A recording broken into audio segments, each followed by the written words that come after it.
What's good, everybody? Welcome into your NFL pregame show. I'm Rob Trujillo.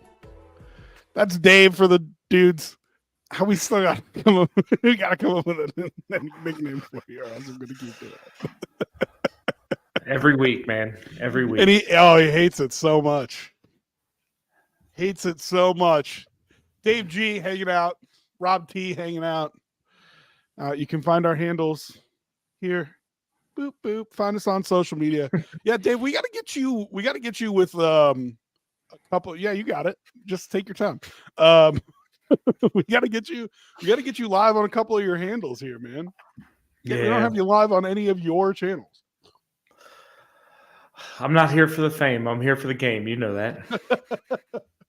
Well, let's talk about the game because you told me something right before we went on air. And listen, I am not like. In another life, I feel like I could like live in Vegas and be a betting guy. I feel like I watch enough football, I understand enough football, and I understand how betting works enough to do that. But I am by no means a professional, right? Like I'm not a boss. I'm not a shark. I'm not a whatever.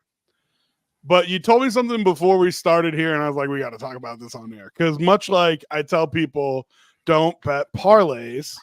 They're for suckers. They're trying to get you with that big prize money price tag, and you're really throwing away money. If you're betting a parlay, know that you're throwing away money. And if you're okay with throwing away money, that's fine. I do it all the time for fun. Yeah. I mean, but when I bet a parlay, I bet like $2 on it because I know I'm literally just throwing away cash. So tell me what you told me before the show. So I was looking at the spreads this week, and like the Detroit and Tennessee game was 11.5. And I know your rule, anything over 10 is kind of tough. And there were a couple real rule though. That's just my personal rule. But and there are some games I'm sure you would wind up, betting that because you're like, this team's going to get blown out and you don't worry about it. But there were just a couple of games this week where I was like, I don't love 11.5, but if you told me 9.5, I could probably live with that. So I use the alternate spread function in BetMGM to pull that spread down just a little bit. Never. And get the hook. Never. It's the difference between if I bet the spread and it hit, getting, for a $2 bet, you'd wind up getting, I don't know, 382 or 384, whatever it is, or getting 350 if you win, having teased it down a couple of points. I can live with that. All right. So for those of you that don't know, Dave is new to betting. Sports betting. Sure, right. And I have been my groomed since a child because like my family pick'em pool was pick these games against the spread, and little did I know that my family was setting me up for a lifetime of games. So there is a couple different things that you can do. So when you do that, you automatically start forfeiting money, right? Like stupid. But if you tease multiple games all together, you can hold on to those lines, but you then have to hit multiple of the games. And so there's different ways to do it, but one of the ways that you can do it is you don't even have to hit all of them. You just need to hit like 2 out of 3. And if you hit 2 out of 3, your return is different, but you can tease 3 games and give them all 6 points to their spread. And if you're feeling real good about a game, it's a good way to get a teaser in there without losing a whole bunch of money. So I've got the first 3 games on BetMGM up right now, and it's Ravens, Browns, Titans, Lions, and Cardinals, Dolphins. Let's say I wanted to move all 3 of those spreads. I could bet all 3 of them and get plus 6 points to either side and keep essentially my line. I just need to hit on all 3 of them to keep my line. So it would be, so like Ravens are -6.5. Say I wanted Ravens -2.5.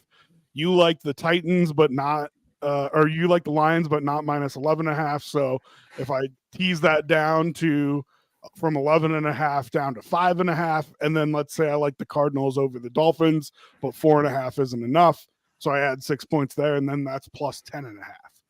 And when you do that, you should be able, even though you're getting 6 points, which is a ton, you should be able to keep your odds the same as long as you have 3 games in there. And there's a bunch of different ways to tease bets like that. But if you just go in and pick the alternate spread and you bet $2, you're going to win like 47 cents.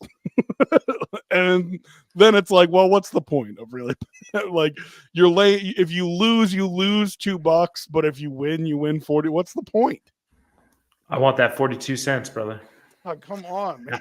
Like, no, there's not even, you're putting way more on the line, and you know the NFL's a 50-50 proposition. Like, if you stand to lose so much more than you stand to gain, I don't know. I don't see the point of throwing down $5 on it, but I guess that's up to you.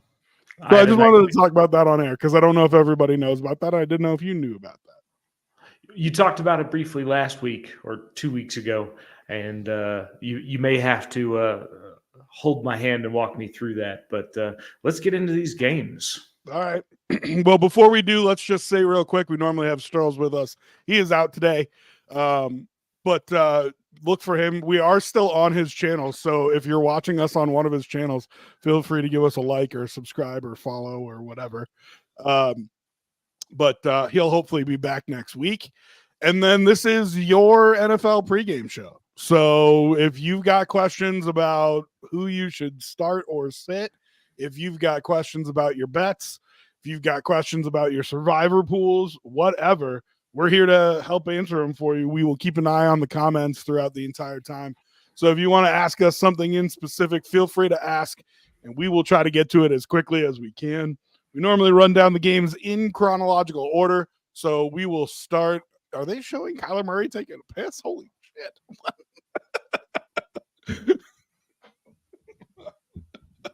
I've got ESPN. What channel are you watching? ESPN, dog. I'm watching. I got the ESPN pregame show on, and Kyler Murray was like standing by the edge of the field, and like his 2 hands were down by his, junk down there, and he's like looking around like you do when you're taking a leak.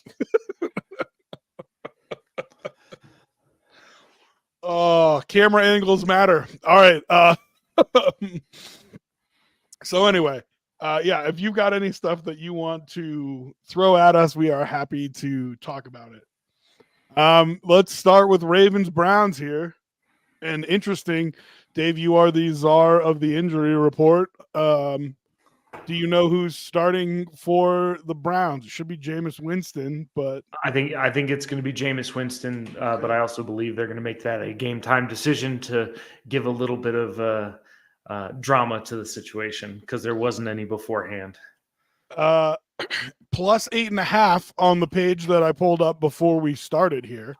On my app right now, it's down to plus 8, which means money's coming in on the Browns. You got to wonder after last week if they're going to get a little bump because now the coach can do what he actually wants to do and not have to play Deshaun Watson. And for those of you who saw last week, Deshaun Watson dropped back and then he was going to take off and you just see that Achilles snap. And there were people booing him before the game and people cheering when he got injured. Yeah, I mean, listen, I don't know that we need to stoop to his level. No. People, you know what I mean? I haven't really gotten to talk about this yet. He is not my favorite person and will never be. Totally fine with the fact that he is going through a little bit of karma right now, but I don't know that we need to stoop to his level, do we? No. So, because half those people weren't booing him because of what he did. They were booing him because he was bad at football. Terrible quarterback. Yeah, right. So it's one of those things where it's like, I feel like you're just kind of using your morality as an excuse to be like, oh, boo. No, that's not true of everybody. I'm sure there were a couple Browns fans there that were just like, I've hated this whole thing the whole time, and I am thrilled that you are no longer going to be on the field for my team. But I feel like most people, if he was, playing Josh Allen type quarterback right now, most of them would have been real upset about it. So I'm not crazy about the people booing him. You don't need to do that. And for a team that destroyed the quarterback market by giving a $250 million fully guaranteed contract to somebody who had some off the field concerns and injuries. I kind of want to push back on that. It could have destroyed the quarterback market. And it definitely made some of the negotiations tougher immediately after. But that being said, the NFL owners put their foot down after that and said, we are not doing that. We're not doing fully guaranteed contracts. And it turned into Deshaun Watson's contract just being a complete outlier. And so while it had the potential to destroy the quarterback market, I feel like it's kind of turned into a look at those idiots type thing. You know what I mean? So the problem is it bumped up in the year that it happened and the year after. It bumped up the overall kind of range that people were talking about some of these quarterbacks. And without that as a precedent, and yes, they said we're not doing fully guaranteed, especially for a position that gets hit a lot. But you think Daniel Jones is going to get the kind of money he got for mediocre play? It would have been close, dog. Yeah. I really do think so. It would have been close. From an economics perspective, I don't see people like him, like Daniel Jones, getting that kind of money for what was at the time very mediocre quarterback play. Oh, I think, and you can't just reset the quarterback market because you're the next quarterback to get a contract. There's got to be some level of no, but that's not how the NFL has worked for a real long time. Like, I know that's what makes logical sense, but that's how the NFL has worked for some time. And to your point, I'm not saying that didn't happen, but I also am not saying that wasn't going to happen anyway, where you get a massive bump in how much more quarterbacks are making than anybody else. I just think that with the way that the TV money was coming in, it was going to do that anyway. And what the TV money did, which if you don't know, I mean, that's when you see it on YouTube, the switch from DirecTV to YouTube, the extra edition of primetime games where Peacock. You've got Amazon Prime, Peacock, all these ESPN showing on ESPN Plus specifically, all that kind of stuff. That all has been added revenue for the NFL, and it's why the cap keeps going up. And I feel like because of that, this would have been something that happened anyway. It just kind of saved the NFL from itself in that situation. That's fair. And Kevin Stefanski, Browns head coach, said Wednesday officially they were going to go with Jameis. Okay, well, I mean, there, so it's official. Let's elbow connected to the knee bone to the whatever, dog. Like, your elbows on your knees. Let's get it. I'll take the Browns and I'll take the full touchdown. I think the Ravens are really good. I think the Ravens are going to not think the Browns are very good. And this line is falling. It's already down to 7.5. I bet it at 8. It was 8.5 when I opened. There's a cash lot it out of and go back coming in on the Browns right now. Yeah, like what is going on? So yeah, I took Browns +8. I just think this Ravens team isn't designed to blow people out, despite the fact that they have. You know what I mean? Like through 7 weeks of the season, they blew out the Bills. They almost blew out the Cowboys. Took it to the line with the Chiefs. Yeah, no, I mean, I get it. I just run the ball, play defense doesn't scream blowout to me. and I'm here for the Jameis magic. Like, so I'll take the Browns +8. Who you got? My only concern here, if this was another AFC opponent, non-AFC North opponent, I could see what you're talking about. The problem is these two teams know each other. There's history, there's animosity. They play each other twice a year. So I don't think they're walking in going, oh, this is nothing. Now, if it were Deshaun Watson at quarterback, maybe they do go in and say, I'm not worried about Deshaun Watson throwing on us. Yeah, but neither am I. I wouldn't have taken 8 points with Deshaun Watson at quarterback. I can promise you that. So I'm actually going to take the Ravens here. Oh, we're off to it today. I mean, the two of us it's gonna be one of those days. I can feel it. One of us is going to nail a bunch of these picks. The others, one of us is going to have a great day, and one of us is going to have a nightmare. Or we're both going to go 500 and get pissed off. Yeah, I have been 500 most weeks here recently. I've been floating right around that. I had a good week last week. I felt pretty good about. Yeah, good. All right, Titans and Lions. I don't know. Did they find something a little bit with Mason Rudolph last week? They had the Bills on the ropes for that first half. I mean, and the question is, they just wanted to give Will Levis another week to recover. Are they actually going to put him in? I wouldn't. I get it. He's a early round draft pick quarterback, and you're hoping he's the next guy. But Mason Rudolph came in last week. Did he look great? No. But did he do his job? He sure did. I mean, they moved the ball pretty effectively. They really did. The only problem was they went for it on fourth down in their territory. And then all the momentum, that first drive after the half, all the momentum switched back to the Bills. So, and a lot of that was the defense for the Titans didn't hold up. So it looks like he's officially questionable. I don't see any official word as to if he's going to go or not. Yeah, I don't think Will Levis is getting back in unless there's an injury to Mason Rudolph. I wouldn't personally. Yeah, but young coach, you wonder if he feels pressure to put him back in and really make sure that he's not the guy. Yeah, I don't know.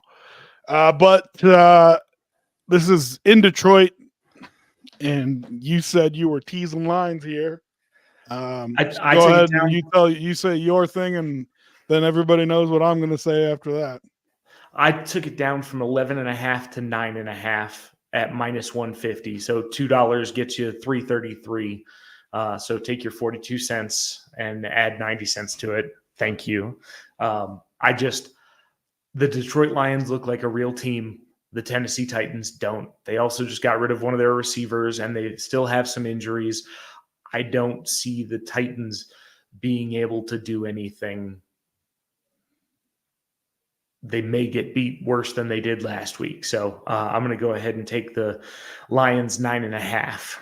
Don't tell an NFL team that they are 2 scores worse than another NFL team. Just don't. 1.66 scores, please and thank you. 9.5. I didn't say 10. Don't tell. Nobody said 10.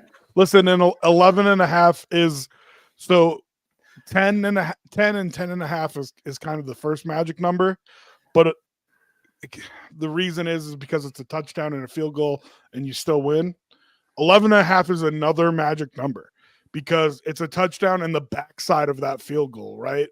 So you get the 4 points, which means if the Lions kick a field goal to make that the difference, you get that 4 points still matters. So it's another magic number and it's even money, which says to me like Vegas knows what they're doing here. Vegas knows what they're doing. I really need to re-look up this stat because I've been referencing it for like 2 years now and have not gone back and checked in on it. But 2 years ago, somebody did over the past 20 years, if you bet NFL teams that had double-digit spreads and you bet the underdog, you were hitting at about a 60% rate. Like the league is so close. It's so tight that you can't just assume that a bad team's going to get blown out. So 57.5. So it was after crunching the numbers, double digit favors. are astounding 69-51 against the spread. And then there's like 20 instances where they won straight up. Yeah. So don't do it.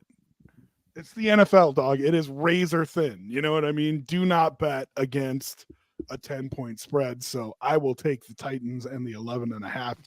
And the nice thing about that, I got to be honest with you, the nicest thing about that, because, obviously you want to pick the favorite a lot of these times. The nicest thing about that is being at the bar and just having the peace of mind that it's like, this is just my rule. It's just what I do. Like, I didn't pick it because I think the Titans are going to win. I didn't pick it because I hate the Lions. It's my rule, and it hits more times than it doesn't. So that's fair. Cardinals, Dolphins, the return of Tua Tagovailoa without the Guardian cap. Now, listen, so I had heard this even before the Tua stuff, and I say that because to me, the timing of it does matter. I heard that there were, I think, 4 NFL helmets that they tested that were as good, brand new ones, that were as good safety-wise as a regular helmet with the Guardian cap. And he is going to wear one of those 4 helmets, one that is specifically designed for quarterbacks. What that they've said, here's what I've heard that means, is that there is extra padding and cushion in the back. So if they fall backwards, it protects the back of their head. And then a little bit of extra padding on the sides for the quarterbacks. So I know Shador wears one of those too. I'll be interested to see what he comes out in, but that is why he won't be wearing a Guardian cap. And listen, at the end of the day, it's not our life, so you can disagree with it if you want, but him playing this year concerns me.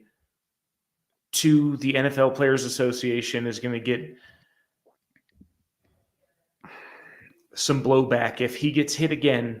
If he has another concussion this year, in the media, I'm not talking financially, I'm not talking criminally, I'm not talking anything like that. What I'm saying is they had a chance to say, look, my guy, you've had a couple of years and a bunch of head trauma. You may need to chill. And the Dolphins ownership, Tua and Tua's camp and management and everybody else, and the NFLPA, if he gets hit one more time and winds up getting carted off because his brain stops working, you think there's not going to be – we talk about player safety left and right. No, I don't, because I think everybody who's not him has done everything they can in this situation. Now, if you go back to a couple years ago and you're talking about him playing on a Thursday night after a back injury versus the Bills, and that is all ridiculous and blah, blah, blah. This time, it was a month off. It was neurological consultants. It was talking to his family. It was his choice. And I think NFLPA Dolphins, they are all absolved. Tua knows what he's doing. There's only one person to blame if he's out there on the field like this again. Okay. And don't get me wrong, I'm not making fun of it. Like, that is a terrifying scene, but like when you watch somebody go through it and you've seen it so many times, at some point it's on the person to protect himself. 100%. I don't disagree. He's not interested in protecting himself. He is responsible for it. What I'm telling you is, for a league that talks about player safety, for the NFLPA, you can't force him to retire. What are you going to do, Dave? I just wonder how much of the, like, do you renegotiate the contract and say, look, if you get hit, sure, it's a bad look, but you're also saying you are at substantially higher risk of concussions at a higher grade, a worse impact, which makes you a higher risk. And us giving you all this money, we understand you're putting your body on the line for us, but also one more. Like how many do you get? It's like They Billy knew that Bob when they from signed him. Friday Listen, Night that Light. was Correct. not a question when they signed him in the offseason. It should have been. I mean, I'm sure they brought it up in the negotiations and everything like that, but they signed him knowing that this was a threat. Like all the stuff that happened 2 years ago had already happened. You know what I mean? So you knew this was a risk coming in, and you again, decided to do it anyway. As a Bills fan, anything that hurts the Dolphins, the Patriots, or the Jets, mazel tov. I'm happy about it, baby. It's fine. I don't know if I I want don't want anybody as the verbiage there, but yeah. I don't want anybody injured, but what I'm saying is anything that makes them worse as a team. they dumped $200 million into him, and they're getting not as much for him. Now let's talk but at this point it's game. on him, you know what I mean? So 100%. Let's talk about the actual football. Dolphins had a real chance to get through the time without him, essentially 500. They could have gone 2-2 without Tua if they had pulled out that game in Indianapolis last week. Instead, they lose it last second at the gun. They are 2-4. They're not dead by any stretch of the imagination. No. But at 3-3, they would have looked in the AFC wild card race. They would have looked real good, at 3-3. Now instead, you need Tua to come back and rattle off some wins is really what you need. Right. And the Cardinals, to me, are a little bit of an enigma. They win last week against the Chargers. It feels like they have moments where you're like, damn, that's actually a pretty good team. Like, they are frisky and they are fun. And then plenty of moments where you go, is this an NFL team? What are you doing here? They really are really strange to me. And I want to get on board because every year there's a team that's good before we know they're good. And you can make a lot of money betting on the team that's good before you know they're good. Washington, this guy. I bet Who was your team? The Commanders. Okay, but everybody knows they're good pretty quick here. But I mean, the first couple of weeks, I bet Commanders, and they kept winning. And when they beat Cincinnati, I think I made $14 on that one bet, and it was just like. But their Super Bowl year, for me, the example that I go back to is their Super Bowl year was the Bengals. Like everybody kept being like, eventually they're going to be bad again. And they kept getting spreads that they should not have been getting. I feel like the Cardinals are a little bit of that team this year for me. Plus 4.5 here. You're giving me over a field goal. Listen, I know Tua coming back helps, but I just feel like that's too much. So I'm going to take the Cardinals here. And they've burned me a couple times here. With me believing that they're better than they are, but I don't think they're outmatched by the Dolphins. I think Tua is going to be a little bit slow coming back. I don't mean mentally. I just mean rusty. So yeah, give me the 4.5 points for the Cardinals, even though it's West going east for an 11 o'clock. So I actually got this bet in fairly early this week, and I had Miami minus 2.5. So it's moved 2 whole points. Yeah, I took that. I took Miami minus 2.5. Yeah, I don't hate that as much. It was the hook. Literally, if it were 3 or 3.5, not doing it. But the 2.5 is worth it for me. Yeah. I can see that. At 4.5, I'm going to go the other way. Makes sense. If it was 4.5, which would you do? I'd go Arizona. I don't know if Tua's going to come back with. I mean, chances are they want to avoid him getting hit, so it's going to be a run-heavy game with Achane and Mostert, and it's going to be all the quick hitters. He's not going to be sitting in the pocket dancing around. It's going to be either you hit the open receiver after that 3-step drop, or you dirt the shit out of that ball. And you've got a juice towards the Cardinals or towards the Dolphins too. They want you to bet the Dolphins. So of course it's they do. minus 105 if you take the minus 4.5.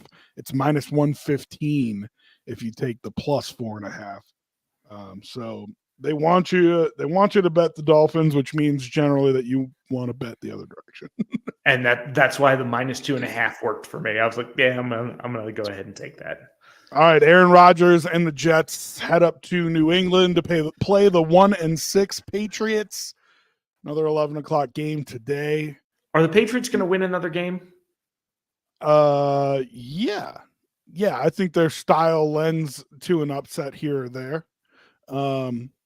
Drake May has actually been playing okay. Yeah.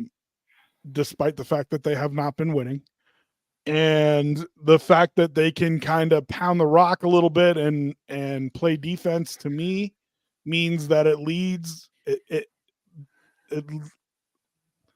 can lead to upsets. Now, what you need is a team that's coming in and not thinking much of the Patriots and maybe has a big game the week after and so on and so forth.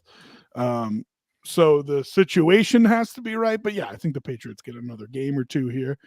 The question here is, do you think they're a full touchdown worse than the Jets, who've, guess what, Dave? Only won one more game than the Patriots have. So you want to talk shit about the Patriots? I'll unleash you on the Jets. This is you talk about must-win games, and I think that term's thrown around way too much. Like, oh, this is a must-win game. You're like, nah, you'd want to win this game. It's an AFC East opponent. Blah blah blah blah blah. I just don't think the Jets have a good amount of injuries this week. Aaron Rodgers is looking old. He's looking a little beat up, but he's still slinging the rock every once in a while. You've got some good receivers. Obviously, you've got another week in the system for Davante Adams. I would take the Jets. I had it at +6.5 or -6.5. I took the Jets. I don't think the talent on New England's roster is quite there. So I went with the Jets. I hate it, but you also look at it and go, if the Jets want to try and sneak into the playoffs as the 7 seed, they're going to need to get a couple of wins they should get, and this is one of those games. Now, if you're New England, you're saying, well, we're only one game behind the Jets. We can leapfrog them for what's going to be third place in the AFC East, but I took the Jets this time. I hate myself for it, but I don't know if I would hate myself any less if I went with the Patriots. So, I mean, well, before we get into anything, thank you again to everybody watching. If you've got questions, drop them in the comments. It is your NFL pregame show, which means we answer any questions that you have about fantasy, about bets, about Survivor, about start 'em, sit 'em, whatever you got. Bring it in. Dave and I will talk about it. Sterl's out this week. He'll be back next week. So there's your little lowdown here. For me, let's have a real talk about the Jets real quick here. They, by the way, if you see me constantly looking down my phone, it's because we're literally betting as we're talking. We're putting our money where our mouth is. So that's why we're constantly looking down at our phone. I know Dave bets a lot of them beforehand, but that's why I'm constantly looking down. I'm not ignoring you, I promise. But let's have a real talk about the Jets here. It hasn't looked right. And there are drives that it does, and it looks real good. But it hasn't looked right all season. And it just makes you wonder. I mean, it was funny. All the Davante Adams stuff happened, and everybody said, oh, well, does Davante Adams play D-line? Because, like, that's what they need is they need some help on the D-line, and you're just going and getting another receiver. It's stupid, is their point. Well, guess who does play D-line? Hassan Reddick. And he's in now. Right? And so, does it affect this game? No, I don't think so. But coming down the stretch here, that Jets team has addressed a couple of its needs. One of them was having another competent weapon on offense aside from Garrett Wilson. Yep. And the other one was they needed some work on the defensive line. It had not been as good as the years past. I don't think that necessarily pass rusher is the first thing that comes to mind, but Hassan Reddick will help overall that defensive line be better. And so it's weird because you've seen the engine kind of flare up a couple times here for the Jets, and they still haven't been able to get it right. Now, their 2 wins are against 2 bad teams. I can't remember who they are. One is the Titans.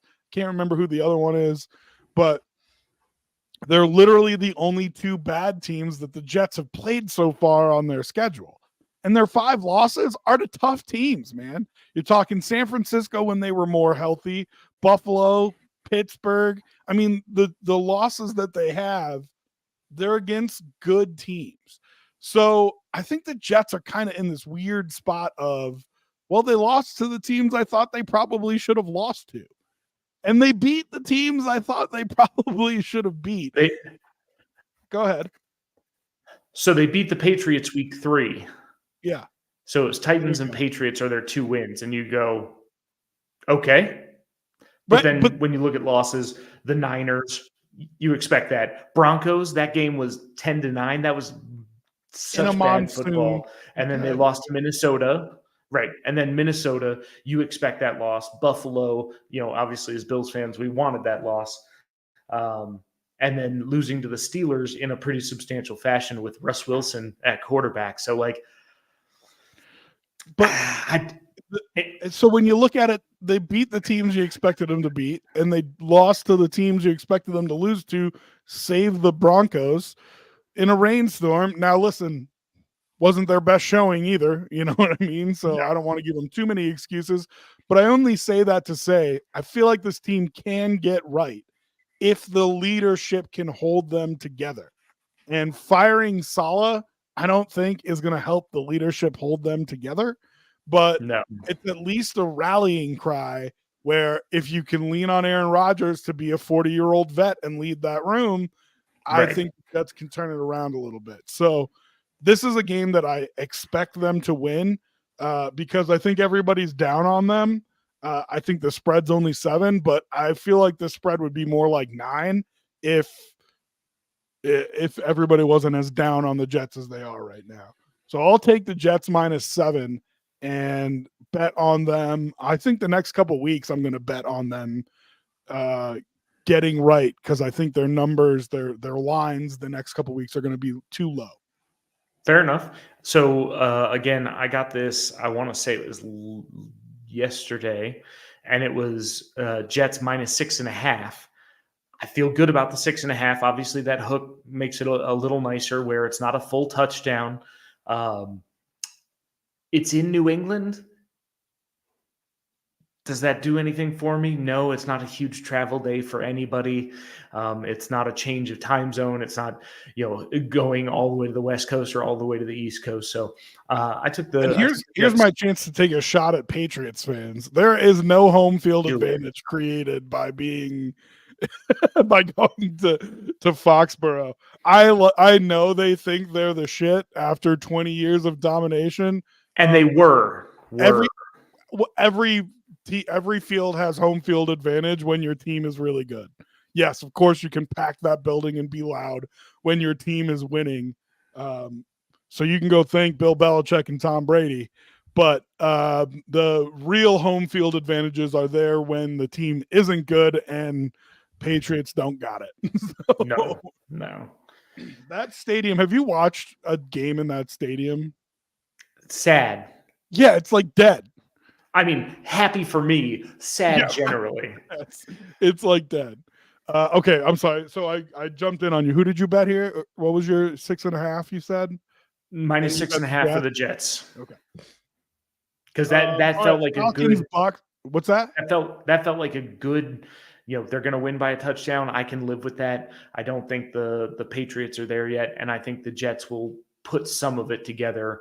And they're going to try and make a push here to not get too far behind, by the midpoint of the season. We got to stop you from betting early. It's less fun when you do. Falcons, Bucks, both 4-3 teams. I don't really know what to do with the Falcons, man. I keep thinking that they're going to figure it out, and they just do not. You made the reference 2 or 3 weeks ago. You said, when a jet engine's trying to catch and it's just kind of sputtering, but eventually it catches and takes off. You couldn't have been more right. This Falcons team has some weapons, has some skill, has some talent, and it just seems like they don't have legs. You're like, they're ready to run this race and they just don't have legs. And every time they go for it, you go, this is disappointing. Yeah. And they feel like the Cardinals to me, where you're like, you have some talent, you've got a little skill, put it together and do something, and you But- see it for But flashes, the and Cardinals then it's are gone. young. Yeah, The Falcons are not young. they And are it's a symptom of how they built this team. The vets in that room should know it's time to turn it on. And by the way, welcome to halfway through the season. right. You know what I mean? Like, There's not a lot of time left. You're looking at your watch. Like the vets in that room should know, like, all right, now we, if we're gonna be real, if we're really gonna make a run at this is when we need to start playing good football. And they just haven't done it yet. Here's the thing. What a Monday night game for Tampa Bay. I mean, Godwin out for the year. Evans out with hamstring and a head. I think both of them were issues. Yeah. I do not know if this Bucs team has enough on a short week to do it. So as untrusting of the Falcons as I am, the fact that it's only 2.5 leads me to say I'll take the Falcons and I'll lay the 2.5, just because I think Tampa Bay is going to be a mash unit coming in here.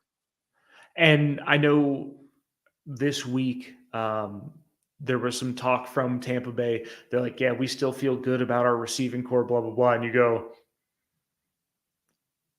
with your two best receivers out, who are you throwing to? And is your run game good enough to do enough damage to keep you in a game? I don't know if it is. So, yeah, I also went with the Falcons -2.5. Well, and it's not just about who you're throwing to, it's about who's throwing it. And I love Baker. I really do. I know. If Baker, I think Baker is an above average quarterback that gets paid as an average quarterback. That's now, fair. I don't think he's MVP. I don't think he's No. all world. I think he's a Pro Bowl level quarterback. Slightly above average. Yeah. Yeah. Who Pro Bowl? Who cares about the Pro Bowl, right? I think he's a Pro Bowl level quarterback who gets paid like a replacement level starter because all the shit he's been through. Yep. That being said, he's not going to elevate these other guys who are playing in place of an injured Chris Godwin and an injured Mike Evans. So I looked real quick. I didn't see if Evans is officially out. I'm assuming that he is on a short week. Yeah. But it just, to me, I don't think they have enough firepower. If it was a full 3, I might consider it. Because that Bucs defense, I mean, the Falcons offense has not been able to score. Let's put it that way. No. And I think the Bucs defense can hold them down. But I think the Falcons win probably by a field goal here. All right. So listen, a lot of 11 names on the games Tampa today. Bay Holy wide shit. receivers. What's that? Yeah, a lot of them. Real quick, look at listen to these names for the wide receivers for Tampa Bay. Mike Evans out, Godwin on IR, Cameron Johnson on IR, Raheem Jarrett questionable, which basically leaves you Jalen McMillan, Sterling Shepard, Trey Palmer, and Ryan Miller. Is Baker going to be able to, like you said, elevate any of those guys to a game-winning receiver? Yeah, I'm not counting. That's asking a lot.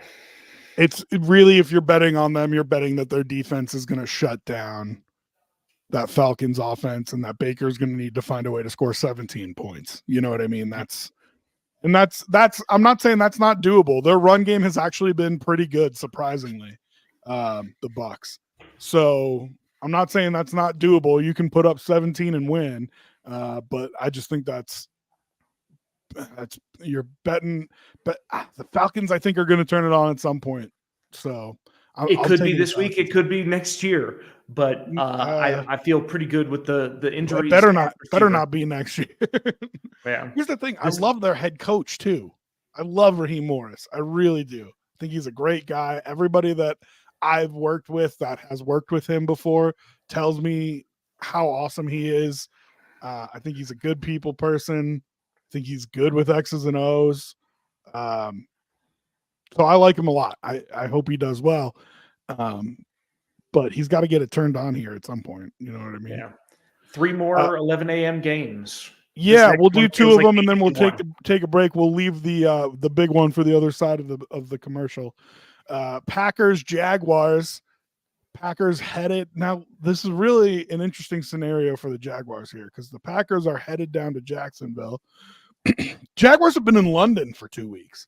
Right. And so, like, this is as much of a road game for them travel-wise as it is for the Packers. Teams have been, the past couple of years, given the option if they want their bye week coming back across the ocean. And apparently the Jaguars have decided the answer is no. I find that really, really doesn't make a lot of sense to me. Yeah, if you're going to spend 2 weeks over there as the Jags, yeah, take your break when you come back. I mean, body clocks completely adjusted to London time. Now, that's not a huge deal because what that really means is that you're playing at like 7 o'clock at night, even though you're playing at 11 o'clock in the morning. But it makes a difference. But I mean, it's no different than a primetime game. Like it would be like playing Sunday night football, right? And Jacksonville's not used to primetime, so it would feel weird to them. But just the amount of travel. I mean, Jacksonville to London is not a short flight. So yeah, I don't know. It's really puzzling for me. Jaguars getting 3.5 at home. I love home dogs. I really do. But I don't know if I can. I don't know, 3.5. Who do you like here? What'd you bet? I can't bet Jacksonville. Green Bay looks like a solid team. They're doing the right things at the right times. Like you said, coming back from 2 weeks in London is kind of a twist, and not taking the bye week seems to be a bad idea. But this is a team that's reeling anyways, so I went ahead and took Green Bay. That felt like the easiest bet of the day. Yeah, which makes me not want to bet it. I mean, every time you think something's a slam dunk, it's called fading it. Come on. I don't know. I have no logical reason here to say the Jaguars should win this game or keep it within 3 even. God, if I was trying to make an argument for that, how would I do that? Well, Jordan Love's been hit a lot and thrown a lot of interceptions. Jaguars do have the defensive line to get after him, so maybe they can force some mistakes that way. Offensively, I just don't feel like Trevor Lawrence is as bad as he's played. But he's been playing that way since the midpoint of last year. Yeah, I mean, that's what I was going to say. Is once it's in your head, it's in your head. Brian Thomas Jr. looks legit. I mean, he is a real good wide receiver. Make your pick, baby. Come on. My God, I just talk to me. 3.5 makes me want to take the Jags. I'm going to do it. I'm going to take the Jags. I have no idea why. I can't tell you. And this is going to be the week that Brian Thomas Jr. goes for 210 and 3 touchdowns out of nowhere. No, that's not how my luck works. This is gonna be the week that he goes 2 catches for 10 yards. Is what it's gonna be. It could always be a Gabe Davis game. Yeah, right. All right, and then the last one we'll do before the commercial break. We'll save the big one of the morning for the other side. Colts and Texans. Yes, that's not the big one. Sorry, Colts fans. Colts getting 5 points, going down to Houston. Now, this one feels like the slam dunk to me. No? Is Joe Flacco playing quarterback? Oh, that's a great question. Because he should. He absolutely should. Anthony Richardson, I don't think they can move off Anthony Richardson. They can't. They absolutely.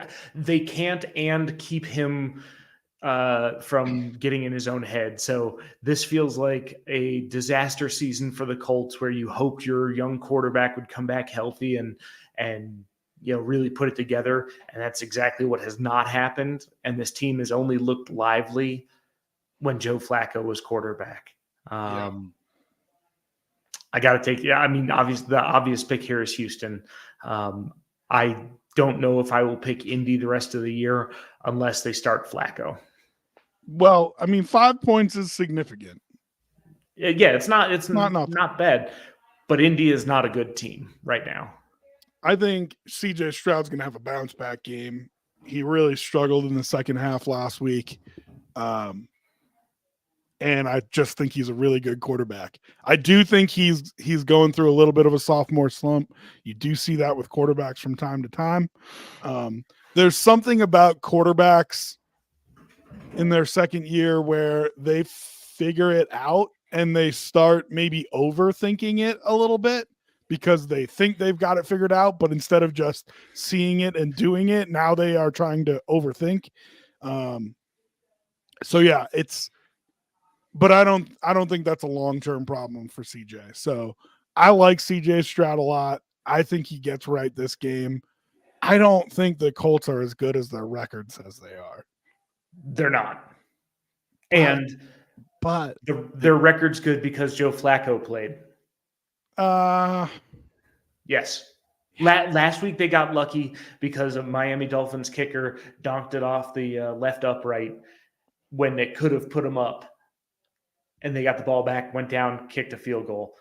Listen, Anthony Richardson offers them something different. Being able to run for a first down. Of offense that they need to run. Jonathan Taylor's back this week. I mean, I can make a case for the Colts if you want me to. Their defense has played well. They've got some pieces. Richardson, while he's going to get you a first down with his legs and maybe a 40-yard scramble once a game, he's not it for me. All right, well, I'll take the Texans -5, but it's been the Colts a lot this year. This one feels like God, I don't know that I love doing that, but you're going to come back and bite me in the ass, I feel like.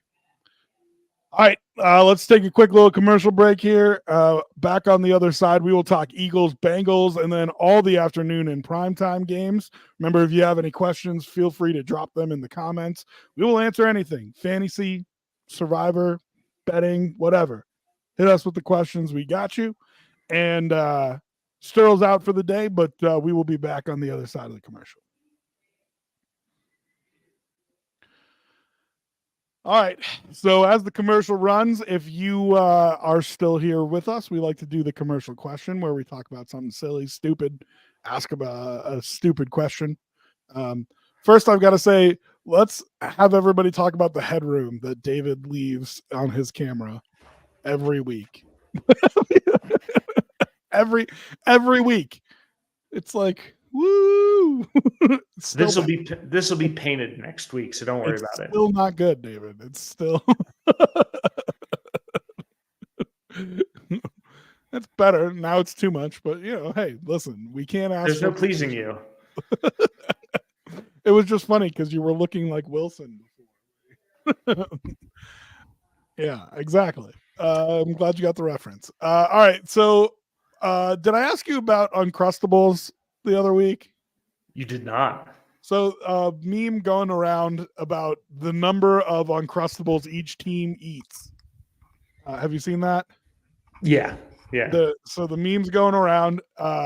Broncos with a hefty lead on the rest of the country, eating 700 Uncrustables per week.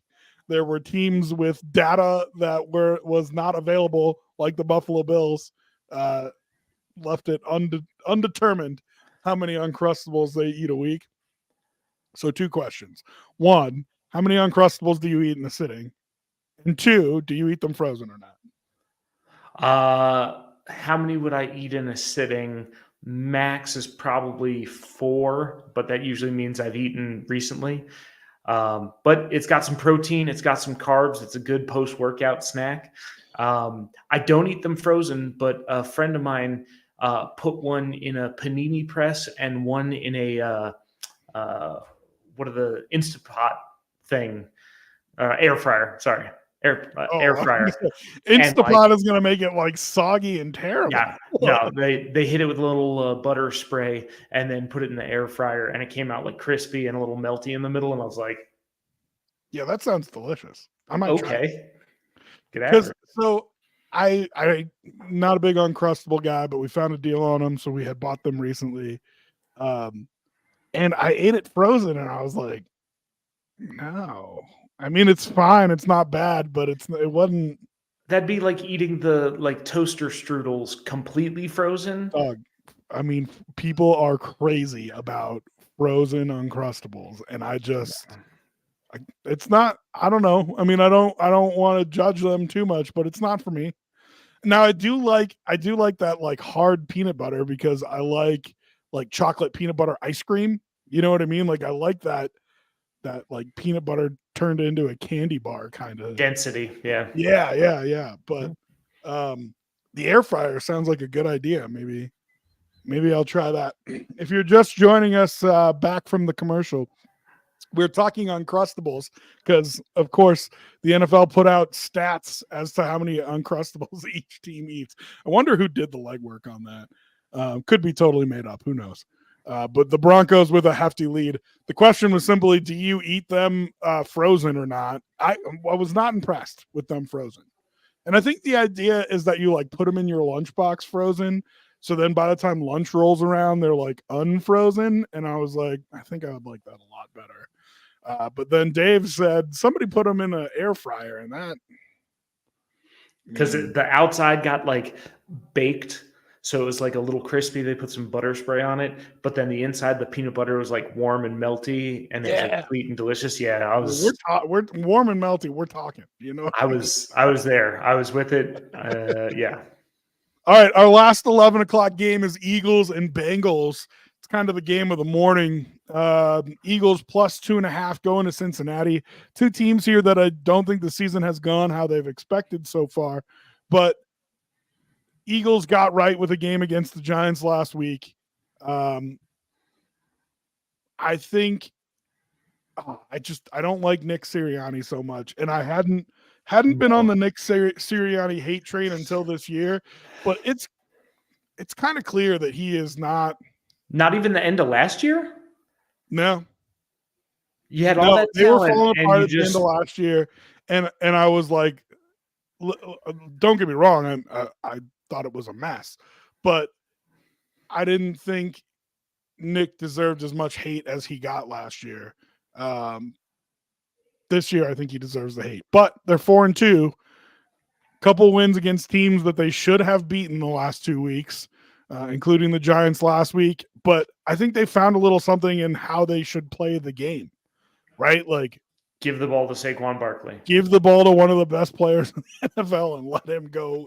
It really doesn't seem like a subterfuge or a great strategy to go. Congratulations, you paid him $16 million a year. Feed him the rock. But you also want to keep him healthy long term, so you don't want to go too overboard with that. On the flip side of that, the Bengals, man, I was saying this a couple weeks ago, like they are going to get back to 500. As part of that discussion, it was the Eagles being a disaster, which they are not anymore. So the Bengals here, even if they lose this game, let me pull up their schedule. I thought 6-6 was where they were going to get back to 500. So let me pull up their schedule here and see what the rest of their month looks like. So it's Eagles, Raiders, Ravens, Chargers. What's the game after that? Steelers. Okay. So, I mean, it stays pretty rough here. Like you get one easy game versus the Raiders, but they got to start winning some of these tough games. They got to beat the Eagles, the Ravens, the Steelers. Like you got to win probably at least one of those and then take care of business versus the Chargers and the Raiders, and you can get to 6-6. These are two of the smallest injury reports I've seen. Not a lot happening for the Bengals, though. Man, people don't get to pick the size of their injury report, okay? So don't blame them for their It's like small injury report. they're not even trying. It's like, do you even want people on your injury report? But yeah, T. Higgins. God picks out their injury reports for them, Dave. That's right. So T. Higgins came up with a quad injury, limited in practice yesterday or Friday.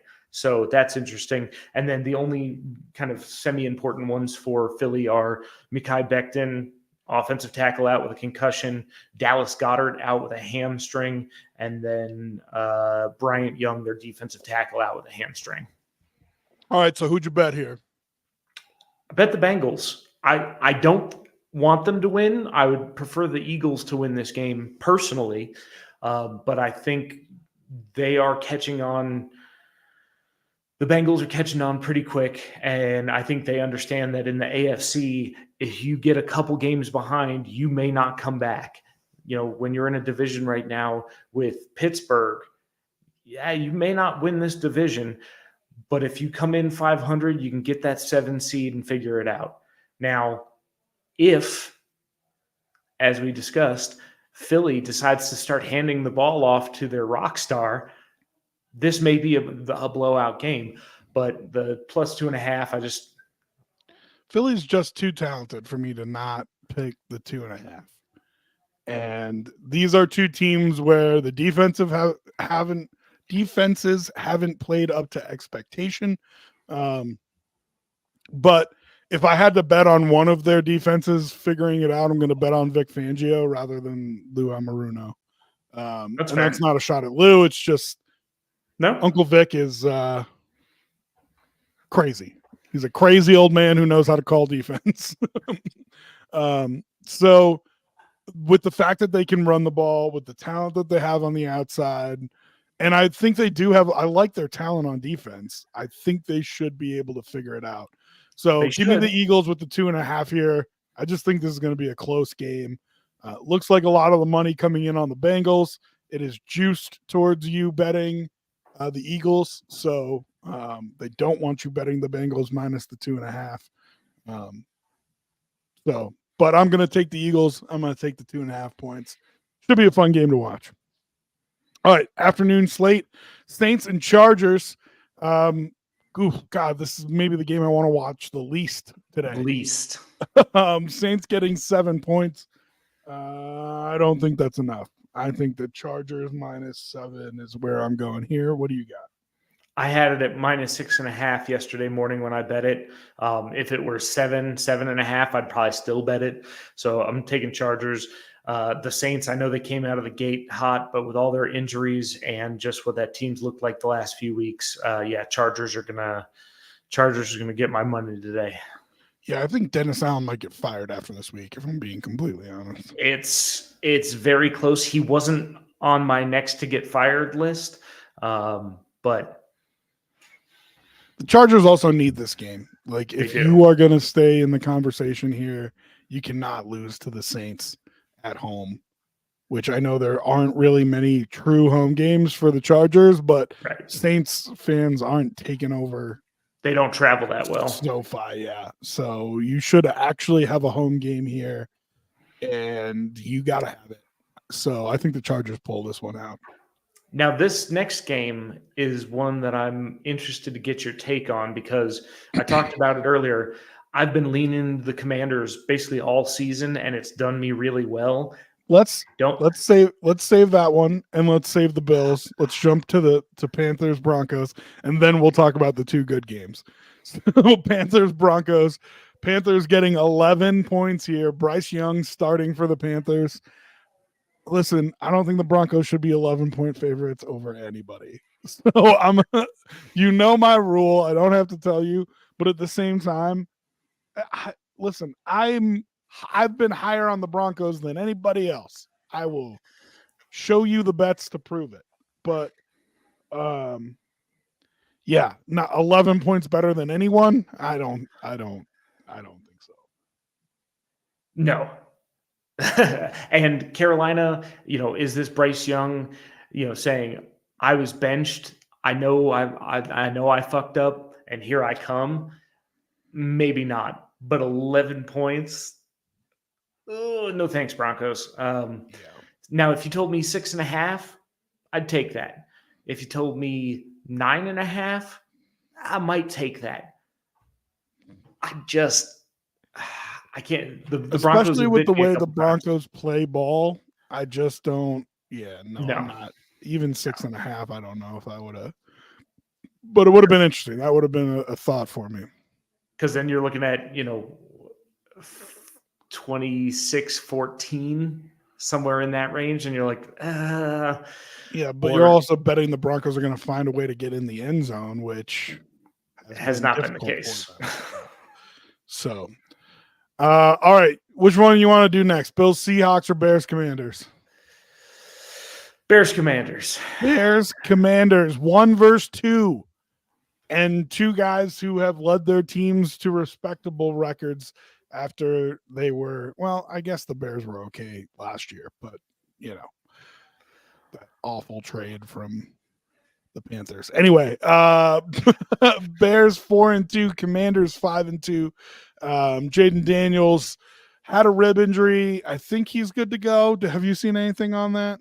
I didn't see the most recent injury report, but I'll pull it up while you discuss. Well, so Jaden Daniels, they blew somebody out last week. Who did they blow out last week? I don't remember. Maybe the Panthers.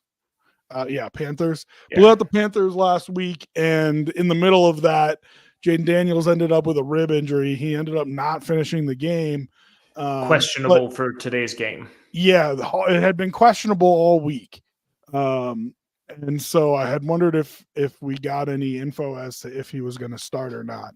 I imagine if Caleb Williams is on the other side, if I'm Jaden Daniels, I want to be out there. I'm playing. I want to be out there. And he's a gamer like that. I bet he feels the same way.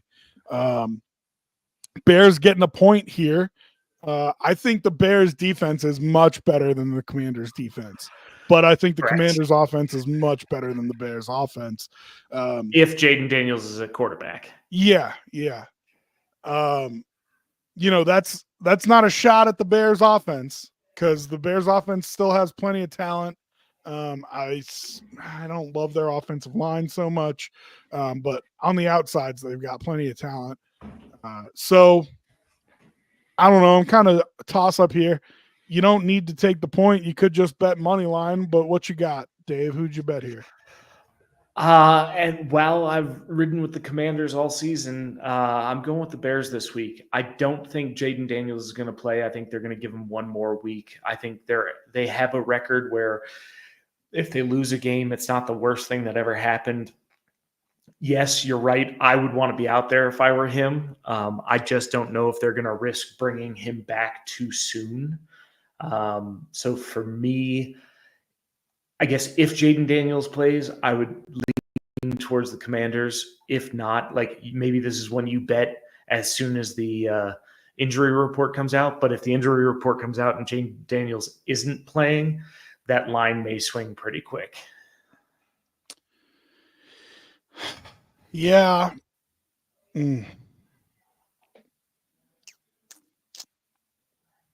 Wait, so who'd you bet? I went with the Bears. You went with the Bears. On the road? Yep. On the road against a team whose fans are rabid because they finally have a good football team for the first time in 20 years? Will they be as rabid if Jaden Daniels isn't out there? Hell yes, they will. Have you met Commanders fans? I grew up with them. I know them very well. Area. Those are real fans that have been dying for this moment. Jaden Daniels are not out there. Yeah, I'll take the Commanders. Now see real home field advantage. There you go. Correct. That's fair. Stadium might be falling apart, but they'll still fill it up and make a lot of noise. So I will take the Commanders. It's really more of a heart bet than anything. Which is weird because I don't have anything against the Bears. But I don't know. You saw the Commanders go toe-to-toe with the Ravens. I think that's a legit team. the Bears, I still need to see them do some work against some real good teams to really believe in them. And then the Tom Brady game of the day. Yeah, that's right. I get to listen to freaking Tom Brady call my football game today because I didn't get enough of him over the past 25 years. Bills at Seahawks. Bills favorites on the road. Listen, man, I know there's a big home field advantage in Seattle. I do believe in that. It's not what it used to be, though. There's a lot of Bills fans in Seattle right now. Like, was it Vivid Seats that said 57% Bills fans? Those always, I mean, no, but just like from every year, it feels like Bills Mafia kind of picks a city and just is like, this is our game now. I am the captain now. And that's what it felt like. It was Tennessee a couple years ago when the Titans were good and they just took over Vegas. Nashville. Oh yeah. Yeah. It feels like Seattle is that game this year. Bills fans always travel well. This one feels a little bit different. Bills 3-point favorites on the road, which is crazy. That is absolutely nuts. I am not the biggest fan of the Seahawks, but I didn't know everybody else wasn't either. So I don't bet the Bills games because I feel like it's rose-colored glasses a little bit. I would take the Bills minus 3 points here, but I don't love it. There's a strong part of me that would think to take the Seahawks plus 3. If it was 3.5, I'd probably take it. Did you bet this one, or if not, what are your thoughts on it at least? I got it at Bills minus 2.5. Okay. And I took the Bills. If they don't have DK Metcalf today after the knee injury last week, they've got a bye week coming up. They may just give him time to rest up because this is an AFC team playing an NFC team. While you don't want to lose any games, if you're going to lose a game as an NFC team, give it to the AFC squad and don't worry about it too much. You don't want to rush him back and wind up losing him for the season with some sort of stupid injury or making it worse. Now, do I think Kenneth Walker III is going to absolutely steamroll our defensive line? I do. Do I think you wonder if they found something in Atlanta last week? It was a real impressive victory for the Seahawks down in Atlanta. I mean, They dominated that football game, and I don't think anybody expected them to. So, once again, home dog here and a little bit underestimated. I feel like that's going to put a little bit of a chip on the Seahawks shoulder. That being said, this Bills team, is if we're having honest conversations about where these two franchises are, Bills team is looking at that number 1 seed saying we've got to get there, and they can't afford any slip ups if they're going to. They need to win this game. They need to beat Miami the week after that. They need to beat the Colts the week after that. And then they need to beat the Chiefs the week after that if they want to really talk about getting the number 1 seed. The Seahawks, on the other hand, that NFC West, wide open. It's a mess right now. It is a mess right now. And so if you're the Seahawks, you're probably sitting there thinking to yourself, like, even if we drop this game, we can still win the NFC West with the way that the Niners are beat up. I mean, the Rams might be our biggest threat. You know what I mean? The Cardinals might be a bigger threat. So don't get me wrong, I don't think that they're going into a game saying like, oh, we can lose, but it's just the urgency for the two teams I think is going to feel a little bit different. And so the Bills are in trouble at linebacker right now with injuries, but I'm a little less worried about that because I trust our secondary, which is weird for me to say. I trust our cornerbacks. Our safeties is week to week, but right now, again, you're expecting, at least I'm expecting the Seahawks to run the hell out of this ball, but they've got tackle issues where they're going to be starting some garbage tackles, and I'm expecting Greg Rousseau to do some damage. I'm expecting our defensive line to win some of the battles in the trenches that maybe they haven't been winning the past couple of weeks just based on skill level alone. So I I think they're going to try and run the ball. I don't think it's going to go as well as they had hoped, but I still think they're going to break off chunk plays. And Kenneth Walker's a monster. I like watching him play, and he's shown that he can do it. So with DK out and their offensive line kind of in shambles, I felt pretty good about the 2.5. Of course, that could be a Tyler Bass field goal to win the game, which.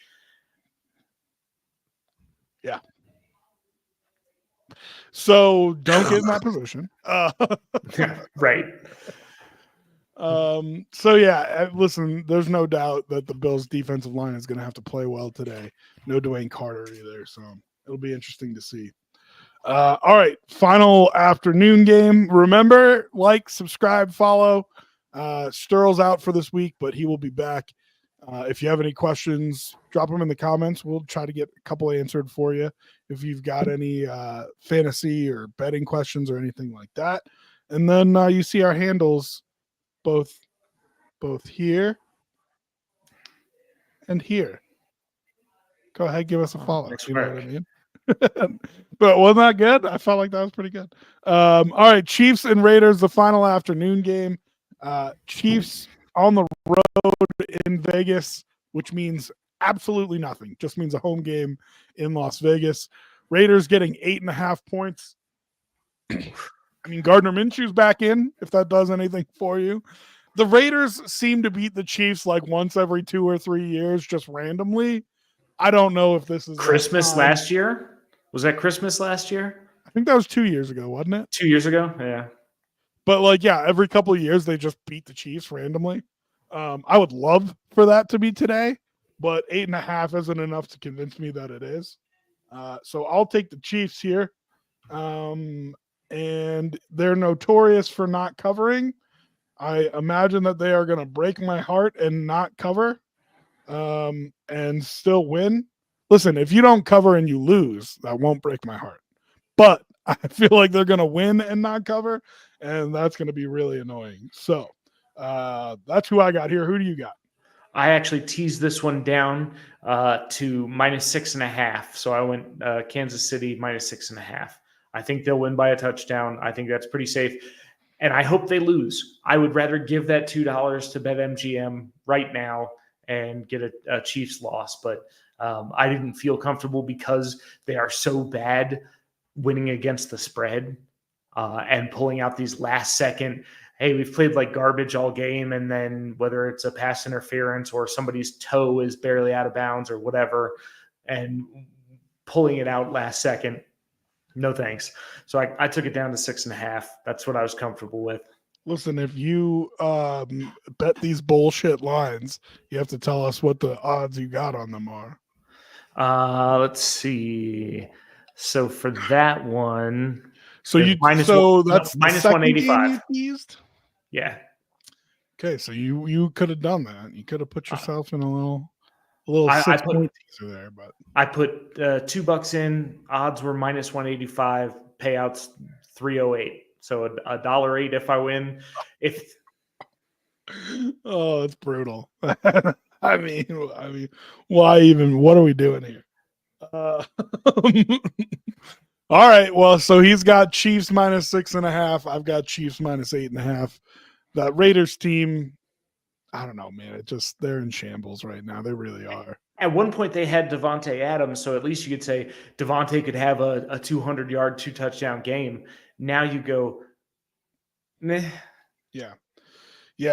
I mean, it feels like somebody really wants Shedeur Sanders. That's what it feels like. Ooh. So, and I don't blame him. Okay. Listen, I understand. Primetime games, can we have a talk, please? Listen, I understand that you like big cities and teams that were good in the 1950s, but like, we got to stop this bullshit. I mean, really, we've got to stop putting these games on primetime. Christ. I mean, I don't know what else to say to you. Everybody is still going to watch. It doesn't matter if you put on the Jaguars and the Panthers. everybody is still going to watch Sunday night and Monday night football. So you Correct. do not have to put on these garbage fucking teams on my primetime viewing schedule because they play in New York. Let's start with the Cowboys and 49ers. God, I don't even want to talk about this game. It's so annoying. 49ers, real beat up. And I had been saying for weeks, they're going to start getting healthier and they're going to turn a corner. They're not. Guess what? Yeah. They're not. Guess what? They re-injured everybody who came back. They're a disaster of an injury report. And I think Kyle Shanahan can figure it out. His offensive line is good enough that I think, and his defense is good enough that I think if he kind of flips his strategy and plays, I'm going to run the ball and try to beat you 17-13. I think the Niners can do it. But I think I wish Milkman was here right now. I don't know where your little troll ass is at, but of course, when his teams start doing bad, he stops showing up on the channel. In my head, man, I think oh man, I don't want to talk too much shit about him. I think Brock Purdy's been exposed. Let's put it that way. You see what he's capable of without a Pro Bowl team around him. And the answer is not much. Brock Purdy did really well for a guy who was drafted as late as he was. Great. But guess what? You put most college quarterbacks on a team with those receivers, with George Kittle, and then more credit than that. Not most. With a top 5 defense, not and most. a top Give 5 more offense. Credit than that. See, this is why I wanted to be careful about how I said it. He's not an MVP, right? Like we had to have that freaking conversation last year. He's not elevating anyone. Be in the MVP conversation. He's not Absolutely an MVP, okay? But no, not most. Listen, fine. Even if he ceilings out at Ryan Fitzpatrick, like that's still a pretty good NFL quarterback and better than most college guys could do. I think Brock Purdy is fine. I also don't pay Brock Purdy $500 million right at some point here because you've seen now what he is without all those guys around him. And the answer is 3-4 and really struggling. Yeah, this game is not enjoyable to me. In fact, I may actually prefer to watch the other late game. And I hate saying that because the other late game's not good either. You mean the Monday Nighter? Yeah. Oh, yeah. We'll get there. Cowboys. Man, they in their own building have lost to the Saints, Ravens, and Lions. And I think by like a combined 150 points or something like that. Like it has been ass beatings. I don't know, man. Does them being on the road actually help them a little bit? Because there's less pressure. There's less Cowboys fans booing them. Maybe this team, I felt like this team talent-wise wasn't as good as everybody thought it was. But they're also not bad. And so I don't know. I mean, is this a Dak Prescott conversation that we need to have after he got paid? Again. Right? Like, is this a CD Lamb conversation that we need to have? Like, we need more from him? Is this a conversation about their defense? And I know they've been beat up, but I mean, we got to figure out some answers here about the Cowboys. We're 6 games into the season, 7 weeks into the season, and I don't think we have any answers about what the Cowboys are. No. And the past decade for the Cowboys, it was, we've got all this star power, we've got it. Oh, it's got to be the coaching. Coaching's the issue. Get rid of the coaches. Bring in other coaches. We've still got good players. Well, you're still not winning. Let's get rid of the coaches. And now you have to say you've saddled your horse to Dak Prescott. you could have gotten Derrick Henry, but you decided to bring back a very aging running back. You have CeeDee Lamb, cool. Feed him. Your defense was supposed to be this like elite unit. They didn't look elite even before all the injuries got them. Now they look beat up and not great. I don't ever think I thought they were an elite unit. I think they've got a couple really good players, but I just think they've spent so much money on their. I think they're kind of like the Raiders. Like their blue chips are good. They're blue chips. They absolutely are. CeeDee Lamb, Micah Parsons. You can throw Diggs in there if you want. But the other 90% of this roster is dog shit. Yeah, you have no middle class there. And whether it's economics or a football roster, if you don't have a middle class there, team's not going to be very good. Ooh, Storcio in the coming chat. In hot. Man, listen, yeah, there you go. Throw it up there. Storcio. Listen, I don't disagree with you, but it's built the exact opposite way. I mean, it's exactly what we're talking about. That Broncos D is built on nobody that you've ever heard of before. But if you heard me on the radio on Altitude talking about that Broncos D before the season, I said John Franklin Myers, Zach Allen. I like their three pass rushers, Benito, Cooper, and Baron Browning. And Browning. Their linebackers are okay. That included Singleton for me. They've got one blue chip player in Pat Surtain, and then the rest of that team, Riley Moss, just real good middle class, right? Like just a real solid defense all the way around. And if you got a good coach, you can turn that into a good defense. The Cowboys defense is exactly the opposite. You've got a couple blue chip talents and then nothing around it. So listen, is it enough to shut down the Niners today who are beat to hell? Maybe, but yeah, I just long-term, I don't know how good the Cowboys really are. And I desperately want to stop seeing them on primetime games, which I know is not going to happen. Cowboys plus 5.5. I just feel like it's too much. I feel like if the Niners win this game, they squeak it out and it's a field goal. So I'll take the Cowboys plus 5.5. Who you got? I bet this one early as well, and it was minus 4.5 to San Francisco. Ooh, I hate this game. I think the Cowboys are going to pull this one out. I bet the Niners minus 4.5, but this feels like a game where if the Cowboys want any semblance of a season, they need to do something against a really beat up 49ers team.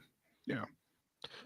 Yeah. I think both teams need to win this game, if we're being completely honest. Cowboys can probably afford to let it go a little bit more than the Niners, but that is one thing that makes it worth watching in primetime is there's going to be a little bit of desperation floating around here. And then last and maybe least, Giants and Steelers. Why I have to continue to watch Daniel Jones in primetime. Like, I get he plays in New York. I get that they are the favored New York franchise. Please, Lord, stop putting the Giants in primetime. I had to watch them on a Thursday night. I had to watch them on a Sunday night. Now I have to watch them on a freaking Monday night. Stop. As the only game. And, of course, there's no double Monday night football game this week. Stop doing it. Stop it. Stop it. Okay? They won like 2 games last year. Why the hell would you think in week 7 that you need to put week 8 that you need to put the Giants in primetime for the 3rd or 4th time this season? Oh, God, driving me crazy.